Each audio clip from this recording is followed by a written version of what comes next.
beautiful thing. You have asked Marla and Dave. That's right. And we're going to resurrect this series that we used to do all the time. And so we have a question on the board. The question for today is, how do you deal with a complaining spouse? So, Dave, how do you deal with me? Take it away. Well, there are times that I complain too, so be prepared to answer your own question. Well, me personally, But wouldn't you say that I would be the one who complains most in the relationship? Probably. Okay, so then you should take that away. Well, you're going to explain how a woman would deal with it as well. But anyway. I don't. I do the complaining. Ha! Anyway, for me, I don't like complaining at all, really, because especially people who complain that don't really have anything to do about it.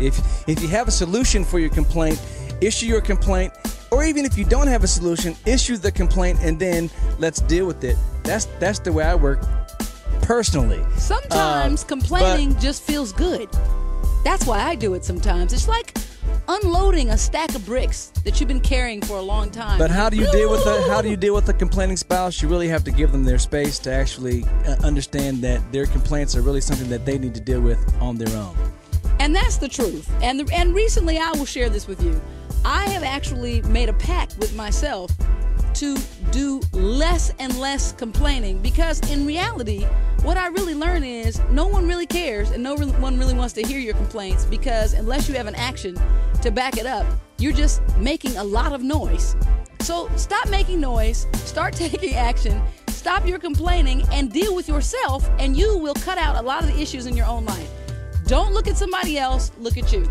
People don't really like to deal with the complaining, but your spouses do love you, and that's we hope. That's probably why you're complaining, because you're probably trying to, tap into that love and get them to do something for you. Sometimes it works out better to say, hey, mister, can you listen? That's an inside joke. For those of you who get it, you'll be laughing. I have to do this. For those of us who don't.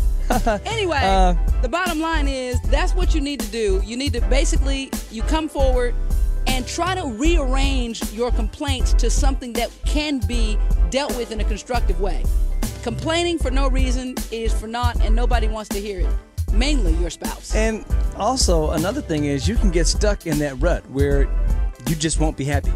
There's nothing that can be done for you by anyone or even for yourself. Don't be a negative Nancy. And once you get stuck in that rut, and that's what complaining will really do, it'll draw your attention to all the negative things in your life. And once you get stuck focusing on the negative, you won't see the positive, and you'll be walking around as if it's a cloudy day in a bright, sunshiny Southern California day. Can I throw a word out there? Having no fun. Comedy. And no fun to be around. Humor. Don't take yourself so seriously. If you feel like you're in a complaining mode, look at the one thing in your life that's positive, because everybody has a blessing, and your blessings will outweigh your curses if you change your focus. Fix your lens. For an example, Marla and I just got through playing tennis. Now, and it was nice seeing you. This has been another conversation. Marla could complain that she lost the tennis match. No, come back. But yet she's going to sit here and focus on the positive that we got out. We got some exercise on a lovely Southern California day. I'm not going to complain because I'm too angry to complain. Goodbye. So any question that you have, goodbye. Contact us on our website, www.marlandave.com, and ask Marla and Dave. Would it be a complaint to say that I want you to just be quiet and you shouldn't do that last little part about the tennis? Would I be complaining to say you're talking too much? Is that a complaint? It would be strange for you to say that I talk too much. I don't know if it's classified as a complaint. But anyway, see you next time. A beautiful